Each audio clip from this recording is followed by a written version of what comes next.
주영진의 뉴스 브리핑, 오늘은 모처럼 사법부 소식으로 시작을 해보도록 하겠습니다. 판사 블랙리스트라는 파문이 일었었죠. 결국 김명수 대법원장, 법원 행정처를 중심으로 해서 판사들의 동향을 살폈다, 조사했다는 문건이 나온 것과 관련해서 고개를 숙여 국민들에게 사과했습니다. 개인적으로 무척 안타깝고 죄송한 말씀을 다시 한번 드립니다. 법원 내부의 문제는 원칙적으로 법관들, 법원에서 해결해야 된다는 것이 저희 일관된 원칙입니다. 그러한 원칙을 정함에 있어서 어떤 의도가 있거나 한 것은 결코 아닙니다. 앞으로도 원칙적으로 지금까지 한 것처럼 법원의 힘으로 모든 일이 해결되기를 바랄 뿐입니다. 법원의 힘으로 모든 일이 해결되기를 바랄 뿐이다. 김명수 대법원장의 이 얘기는 검찰 수사는 받아들일 수 없다, 이런 뜻인 것 같습니다. 자세한 이야기 나눠드릴 분 소개해드리겠습니다. 김태현 변호사, 그리고 SBS 보도국 법조팀의 유란 기자 나와 있습니다. 어서 오십시오. 일단 유란 기자, 김명수 대법원장의 사과 표명, 대법원 추가조사위원회인가요? 그 조사 결과 나온 다음에 며칠 만에 나온 겁니까? 추가조사위의 결과 발표가 월요일 오전 11시 월요일? 반이었습니다. 예. 그리고 어제 수요일 오후 4시경에 발표가 됐으니까요. 만 3일 만에 나온 발표라고 봐야 될 것 같습니다. 예, 김명수 대법원장, 우리나라 대법원장이 국민들에게 사과하는 경우가 사실은 드물었었는데 사과하게 된 이유, 배경 뭘까요? 사실 법조계에서는 이번 사건에 대해서 법원에서 일어날 수 있는 가장 충격적인 사건을 만약 상상한다면 이 사건이 아닐까라고 말할 정도로 굉장히 전례 없는 큰일이긴 합니다. 쉽게 말해서 사법부 독립이라는 가장 제1의 원칙, 당위가 무너진 건데요. 이번 일을 가지고 법원 내부적으로 어떤 혼란을 겪고 있느냐도 중요하겠지만 사실 그런 사법부를 믿고 지탱해온 우리 사회가 흔들린 것, 혼란을 겪은 것에 대해서 사법부, 법원의 장인, 대법원장이 사과를 하는 것은 당연한 책임 있는 자세였다라고 생각이 되고요. 또 하나 사과도 사과지만 이번 발표에 의미가 있었던 것 중에 하나가 이번 문건에 드러난 문건을 어떻게 규정하고 바라볼 것인가에 대한 좀 다양한 해석이 있었는데요. 이것에 대해서 법원장이 이건 판사들을 사찰한 문건이 맞다. 여기서부터 우리가 이야기를 시작해야 된다라는 걸 규정해준 부분에 대해서도 굉장히 의미 있는 발표였다고 생각합니다. 추가조사위원회 결과가 나왔을 때 SBS 법조팀 8시 뉴스 리포트한 거 보면 두 축으로 보도했잖아요. 처음에는 법원 판결에 청와대의 입김, 압박이 있었다라고 하는 내용 하나, 그다음에 판사들의 동향을 조사해서 주기적으로 보고를 했다는 이 내용인데, 두 번째 내용에 대해서는 대법원장이 인정하고 사과를 한 건데, 법원 판결이, 특히 대법원 원세훈 전 국가정보원장에 대한 선거법 위반 상고심 판결에서 청와대나 이런 데 영향을 받았다는 부분에 대해서는 김명수 대법원장이 인정을 한 겁니까? 안 한 겁니까? 어떻게 봐야 될까요? 상당히 제일 예민한 부분이고 사실 이번 의혹의 핵심적인 부분인데요. 김명수 원장이 그 부분에 대해서는 이렇게 말을 했습니다. 법원 잠시만요. 판결에 제가 얼핏 보기로는 네. 법원 판결에 적어도 외부의 영향이나 입김이 있었다라고 하는 점 본인은 인정하지 않겠다, 이런 취지로 얘기했던 것 같은데. 정확한 워딩을 제가 지금 찾았는데요. 재판이 재판 외의 요소에 의해 영향을 받는 것으로 오해받을 만한 일은 어떤 경우에도 있어서는 안 된다라고 사실상 원세훈 재판을 염두에 두고 말한 것으로 해석할 수 있는. 당위성만 이야기를 한 거군요. 그렇습니다. 사실 여부에 대해서 그런 일이 없었다라고 이야기한 게 아니라 그런 일이 있어서는 안 된다라고 얘기를 했다는 거군요. 사실상 원칙론적인 입장만 밝혔다고 봐야 될 것 같습니다. 유란 기자가 지금 바로 언급한 이 부분은 우리가 어떻게 해석을 해야 될까요? 저 부분이 이제 당위성의 문제라는 거죠. 앞서 이제 앵커가 지적하신 두 가지 부분들, 사법부 판사들을 사찰한 부분, 그 다음에 이제 청와대의 원세훈 재판의 개입 이 두 부분에서 첫 번째 부분들, 사찰한 부분에 대해서는 팩트는 다 나왔습니다. 진실 공방은 문제가 아니에요. 근데 다만 그것이 인사 배제까지 한 좁은 의미의 블랙리스트 볼 것이냐, 아니면 단순한 사찰한 권한 야명으로만 볼 것이냐는 어떤 해석의 문제인 거죠. 팩트는 이미 다 나와 있는 것이거든요. 그런데 이 원세훈 재판의 청와대 개입 문제에 대해서는 지금 팩트 자체가 완벽하게 나와 있는 부분이 아니라는 거죠. 그러니까 법원행정처에서 청와대에 어떤 부탁을 받고 먼저 알아보고 청와대에 보고를 하고 그것까지는 맞는데, 문제는 이제 우병우 민정수석이 좀 불편한 걸 표시해서 이거 전원합의체에서 회부하라고 이제 얘기를 했다는데, 그것 때문에 전원합의체에 영향을 받아서 회부를 한 건지 아니면 그냥 이게 원래대로 원래 절차대로 가서 한 건지에 대한 그 부분에 대한 게 지금 진실 공방 아니겠습니까? 지금 김명수 대법원장의 얘기를 좀 해석을 해보면 영향을 미쳐서는 아니 된다라는 당위성이기 때문에 그 내면에는 예전에는 영향을 미쳤었다라고 해석될 여지가 있는데 어쨌든 이제 대법관들은 절대로 영향을 받은 적이 없다고 이렇게 얘기한 건 아니겠어요? 그러니까 이 판사들에 대한 사찰 문제 그리고 그것이 불이익으로 이어지는 문제 그 문제는 이미 어느 정도 정리가 된 건데 그 정당성을 일반 변론으로 하고요. 이 청와대의 원세훈 재판의 개입 여부 이 부분에 대해서는 약간의 진실공방적 요소가 있어서 과연 이 일선 판사뿐만 아니라 대법원장과 대법관의 입장에 조금 그분에 따라 다르다면 결국 이 김명수 대법원장이 과연 이 난국을 어떻게 헤쳐나갈지가 조금 귀추가 주목되는 부분이죠. 지금 자막에 나오는 저 부분이요. 유란 기자. 네. 김명수 대법원장과 다른 대법관. 김명수 대법원장을 제외한 대법관 13명이 입장을 밝혔다는 거 아니에요? 그런 일 절대 없었다. 판결에 외부의 영향을 받아서 한 적 절대 없다. 그렇다고 한다면은 김명수 대법원장을 향해서 대법관 13명이 우리는 이렇게 생각하고 있으니 김명수 대법원장은 자신의 입장을 확실하게 정리해라. 일종의 뭐 반발 내지는 대법원장과 대법관 사이에 일종의 뭐 알력이나 갈등 뭐 이렇게 볼 여지는 없어요? 네, 일단 일의 선후 관계를 따지자면요. 대법관들이 그런 일은 없었다. 우리는 외압으로 재판하지 않는다라는 입장을 밝힌 다음 날 예. 오후에 대법원장이 말씀하신 이런 원칙론적인 당위의 이야기를 하는데요. 먼저 이 13명의 대법관 중에 실제 그때 재판에 참여했던 관여했던 재판관이 몇 명 남아 있지요. 예. 몇 명이 남아 있는 상태에서 지금 그 사실관계에 대해서 어쩌면은 가장 말을 하고 싶은 사람들, 당사자들일 수 있습니다. 그런데 결과론적으로 우리가 지금 추후에 드러난 이 문건이 놀랍게도 예. 여러 부분에서 그 당시에 민정수석실에서 요청하던 바와 같은 방식으로 청와대가 요청한 청와대의 뜻대로 흘러가는 방식으로 해석할 여지가 너무 많거든요. 당사자들은 아니라고 주장을 하겠지만 우리로서는 이제 이런 의혹이 불거졌기 때문에 해명할 의무를 가진 것 싫다. 이런 오해를 행동을 한 것 자체에 대해서는 예. 우리가 책임 있는 자세를 가져야 한다라는 저는 그런 의미 입장 발표로 이해했습니다. 대법관을 직접 취재하기는 사실 어렵죠? 사실 좀 뭐 대면 취재는 출퇴근길에 어렵습니다. 만나기도 어렵고 전화해도 뭐 받을 가능성이 별로 없고 사실 말이죠. 지금 요즘 보시면은 대법원장 출퇴근길에 기자들이 달라붙는 게 저희가 소통할 수 있는 유일한 창구이기 때문입니다. 예. 예. 그러면 말이죠.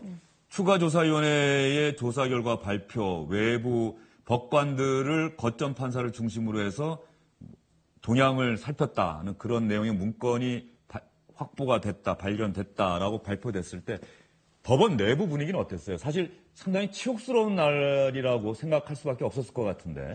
제가 법원을 출입하지 않았다면 이 정도를 체감하지 않았을 것 같은데요. 워낙 평소에 연락하는 판사들도 있고 월요일에 그 추가조사의 결과 발표를 앞두고 판사들이 집중 못할 정도로 좀 떨려하고 긴장하는 분위기를 느꼈거든요. 근데 사실 저만 해도 제가 상상하는 어떤 결과의 수준을 넘어선 것이었고요.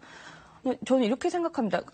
판사에게 가장 제1의 원칙은 공정한 재판이거든요. 당연하죠. 저희로 치면은 오보를 내지 않는 것, 취재 윤리를 지키는 것, 이거에 준하는 헌법에 돼 있습니까? 법관은 법과 양심에 따라서 독립해서 그렇죠. 재판한다. 이렇게 돼 있죠? 하나하나가 헌법의 법률에 준하는 예. 기관인 셈인데요. 그런 재판관에게 외압이 가해졌다라는 정황이 이렇게 낱낱이 드러났는데 판사들은 사실상 지금 굉장한 허탈감과 자괴감 그리고 국민들이 우리를 어떻게 볼 것인가에 대한 걱정, 우려가 굉장히 큰 상태입니다. 예. 김태현 변호사도 법조인으로서 말이에요. 추가조사위원회 결과 발표됐을 때 어떤 생각이 들었습니까? 매일 판사들 보시고 그럴 텐데 말이죠. 좀 사실 놀랍죠. 그러니까 뭐 일각에서 얘기했던 좁은 의미의 블랙리스트는 없던 건 맞는 것 같아요. 그걸 뭐 다행이라고 해야 되는지 모르겠으나 또 성향을 분석해서 그거에 따라서 뭐 재판을 배제하고 인사상의 불이익을 준 예를 들면 문체부 블랙리스트 같은 것까지는 안 간 건 맞는 것 같은데 그나마 다행인데 어쨌든 이제 법원행정처에서 판사들의 성향을 좀 분류한 건 아니겠습니까? 물론 뭐 이렇게 법원행정처 입장에서는 얘기할 수도 있을 겁니다.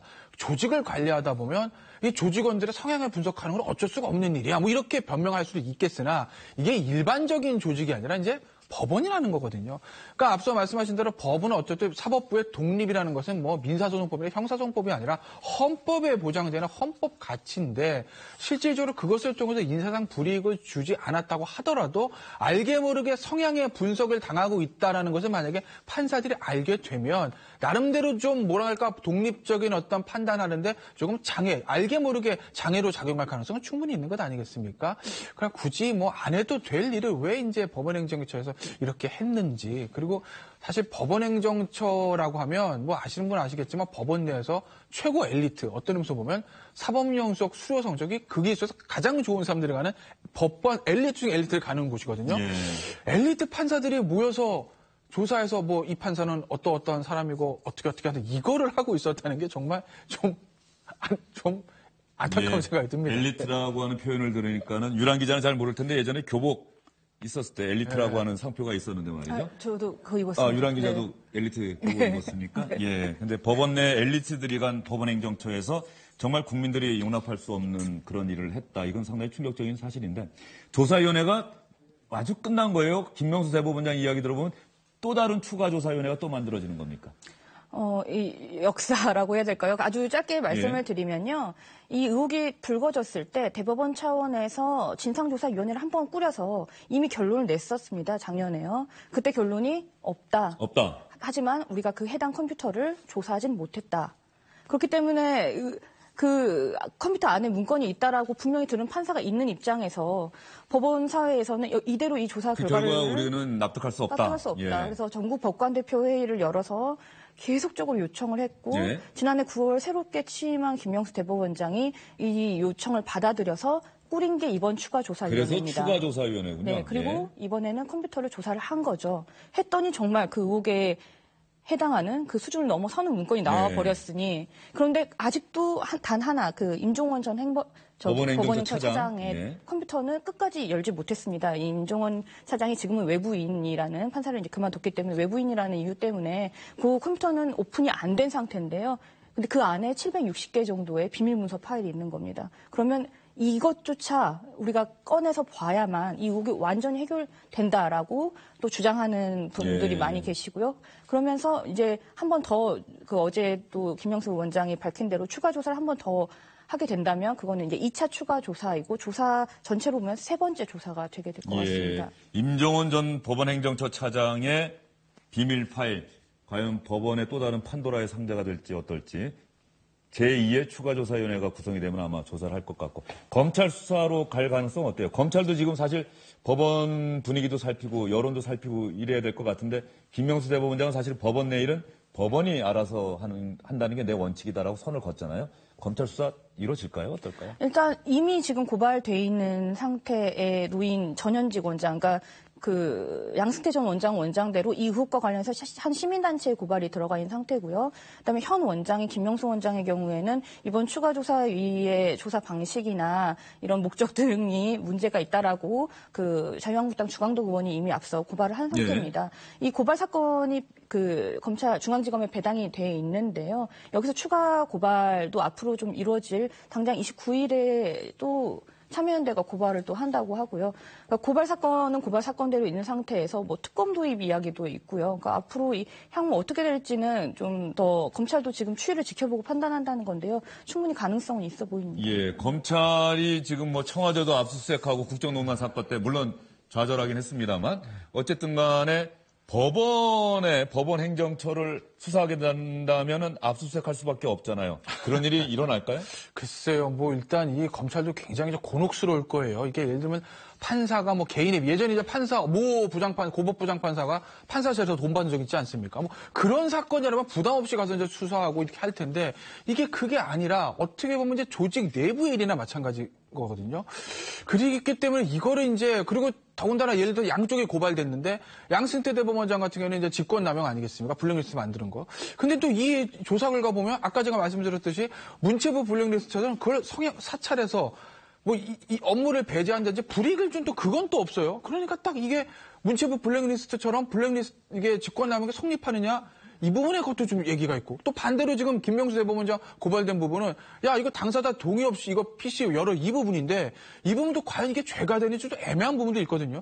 그러니까 검찰은 굉장히 곤혹스러운 거죠. 그래서 이제 김명수 대법원장이 지금 검찰 수사를 좀 막기 위해서 내부적인 자체 개혁 얘기를 했는데 김명수 대법원장으로서 좀 고육지책이라고 봅니다. 이걸 털고 갈 수밖에 없는 상황이긴 하지만 이게 사실 모든 우리나라 모든 조직들이 조직 내부에 문제가 생겼을 때 외부에서 수사가 들어오는 것은 기본적으로 좀 반대하는 경향들이 있거든요.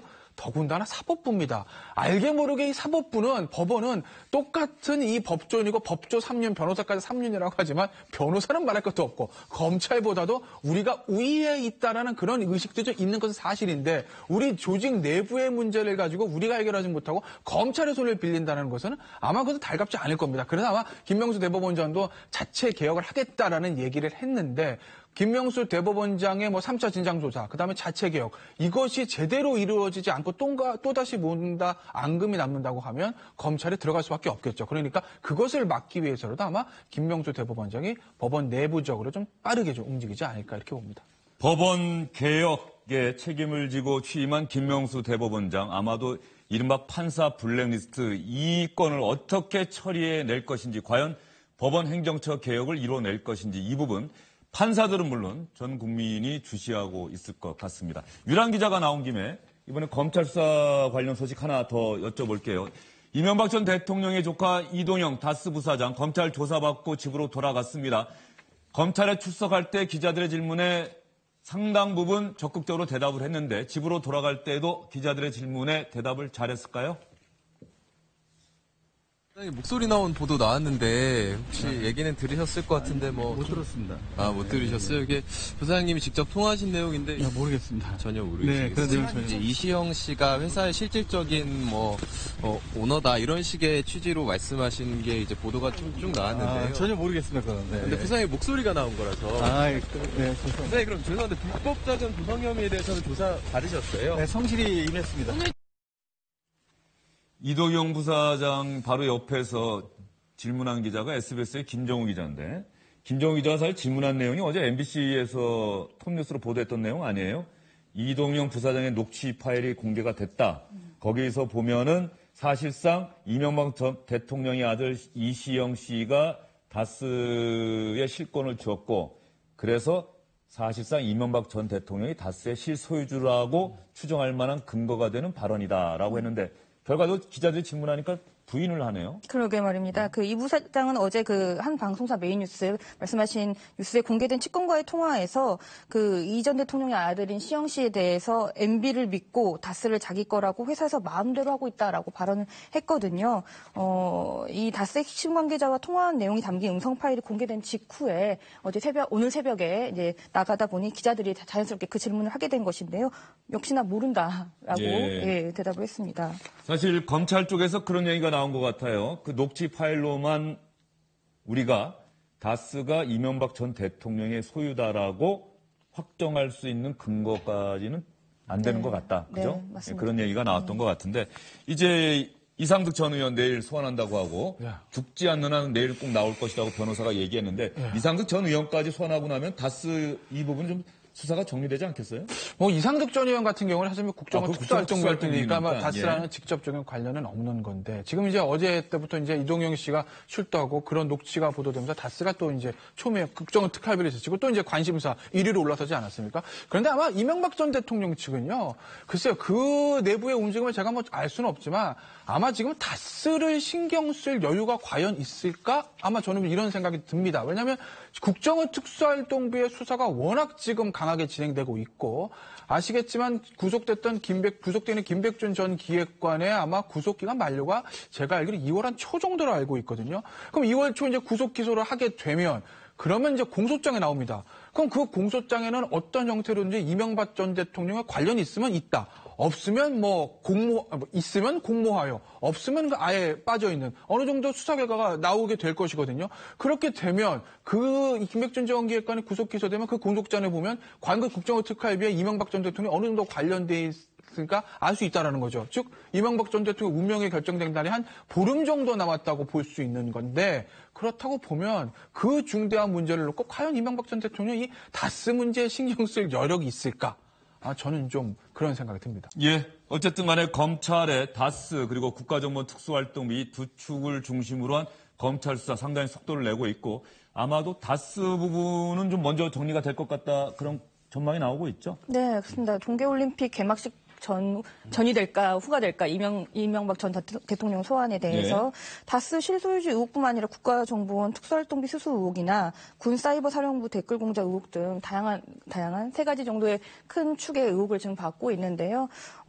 아무래도 지금 말씀하시는 것처럼 국정원 특활비 관련한 수사가 가장 진전이 되어 있는 상태이기 때문에 네, 그렇게 좀 추측을 해볼 수 있을 것 같습니다. 특수활동비 수사가 진척이 되어 있는데 그 부분은 뭐 조사할 대상이 좀 많고 다스는 사실상 이제 거의 조사를 마무리한 것 아니냐 이런 얘기가 나오고 있어서. 알겠습니다. 오늘 유란 기자 감기 몸살이 심한데도 이렇게 나와서 또 잘 설명해 주셔서 귀에 쏙쏙 들어왔습니다. 오늘 수고 많았습니다. 김태현 변호사 일단 여기서 인사드릴게요. 예.